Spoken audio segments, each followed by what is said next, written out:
nina mutabani wange first born Brian oyo yalina ebintu ebyali bimutawaanya, yalwawo okwogera nakati ne mu bukulu musirise ate kati nze ndaba ayogera nnyo neyasirikanga, yalwawo okwogera.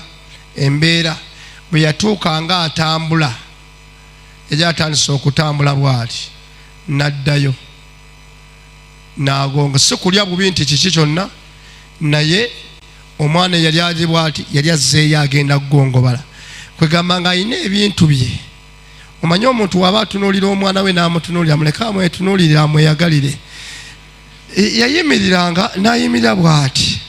Nze nina enzaala gye banzaalamu, banzaala nga nina omutwe munene embu, emimwa minene, amaaso manene, omutwe munene, buli kimu kyonna kinene, ate ndi katini nnyo.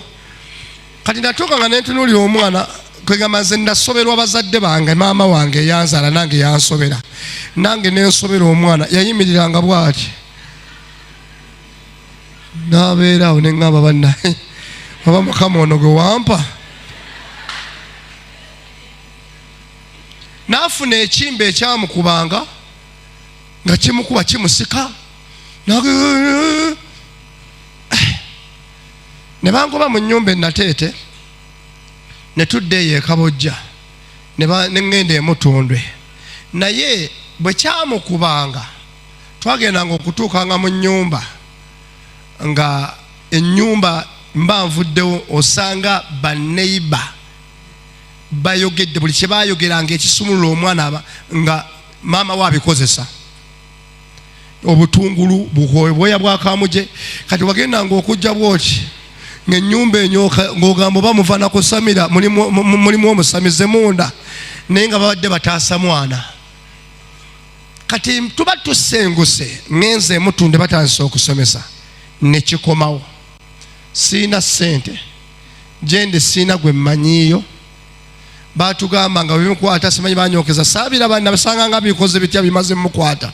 Kwolwo ne bijja nga wendi ndi mwavu ddala, omwavu geregere, bamuyita mwavu geregere, lunkupe, mwavu lunkupe.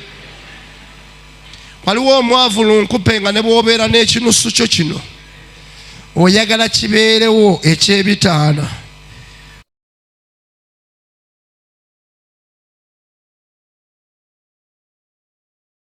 Oba musulanjala oba temulina kimanya ng'ekyebitaano weekiri. Kati obwavu obwo mazze okusomesebwa emutonde,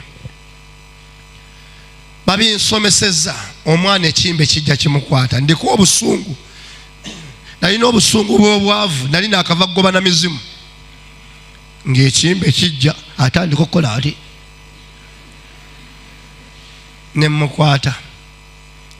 We tuli bangobye mu nnyumba, batuwaddewo obuwi nnyumba, ne ŋŋamba katugumire ebizibu by'okulya ne tuleme kulaga bizibu bya ndwadde ze tuyina.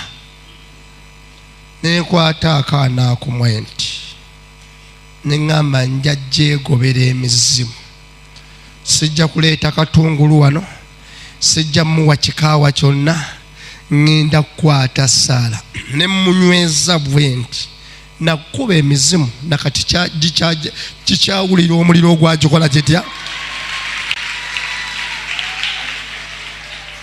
Bw'onoozuula ebyakyama, nabuuza ewaffe, nkulaga ki lwaki nkugamba byenkusomesa nti otegeere kyendimu nkimanyi ate nkifunyemu deliverance. Nabuuza ewaffe ekikuba omwana nga taata yazaalayo omwana akubibwa ekimbe, tebaamutulaga oyo yagenda ne maama we gye yamuzaala. Nze mu buto bwange jjajja wange yaŋŋamba, nali nva mu ffumbiro bwenti. Ennyumba yaffe baazimbanga ekiyungu we tufumbira nga kyanjawulo n'ennyumba we tusula. Nali nvaayo bwenti, nze nawulira kamunguluze nga nkubye bwati, nengwa mu mulyango nenkankana. Jjajja wange we nadde engulu yaŋŋamba ekigambo kimu, owonye n'otagwa mu muliro, kubanga obaggwa mu muliro obulamu bwo bwonna wandigwiridde nga ddala. Nakawulira tekyaddamu gyendi.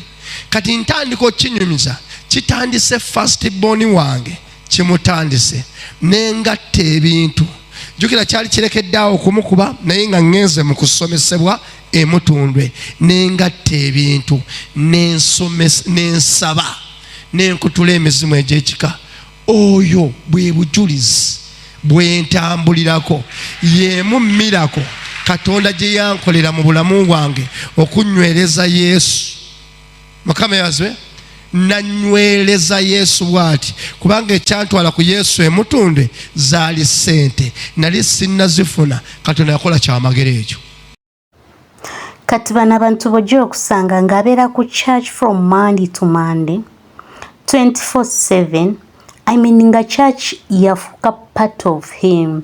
Nga bonogamba nti food is part of us. Woba tolidde you don't feel yourself.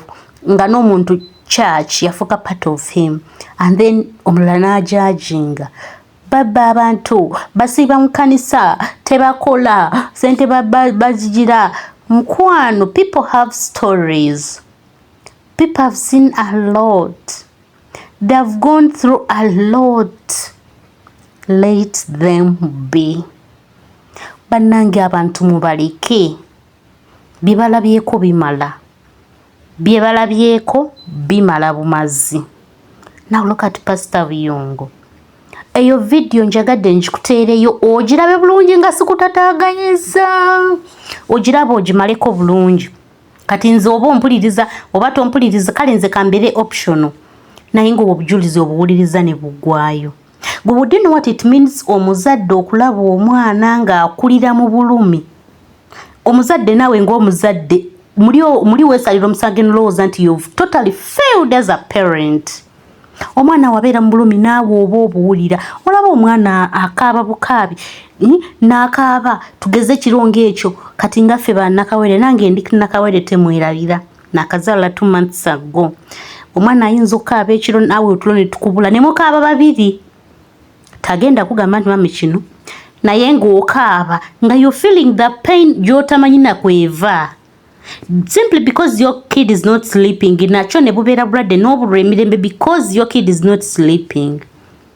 Naye do you know what it means okubeera n'omwana omwaka ogumu 2 3 n'olabanga akula namala naddirira namala n'akyama bakuyita akiyisa atya n'akonjoba kukongoba ayina waakiyisa omwana yakula Brian yakula bulungi natandika okuka wansi. It's really painful. It is really painful. Obujulizi obwo kyobulaba mbubalekedde mu bulabe nga sibatataganyiza ng'era bwe mbagambye kansubira olina kyoyize gwembeera kijooyitamu. Sometimes Katonda bateeka mu mbeera ng'ayagala kukuwa bujulizi. Remember, you cannot testify without a testimony. You have to go through a test. You have to go through a test in order to get a testimony. Bino byogenda okujjukiranga. So mukwana embeera gy'olimu tekweraliikiriza. Byonna Katonda abimala. Byonna abisobola. Ye lwaki sibasiibula? Kubanga nze olumu binsukkako. Kale Katonda abanjagalire era abampeera omukisa. Mubeere bulungi. Mweraba.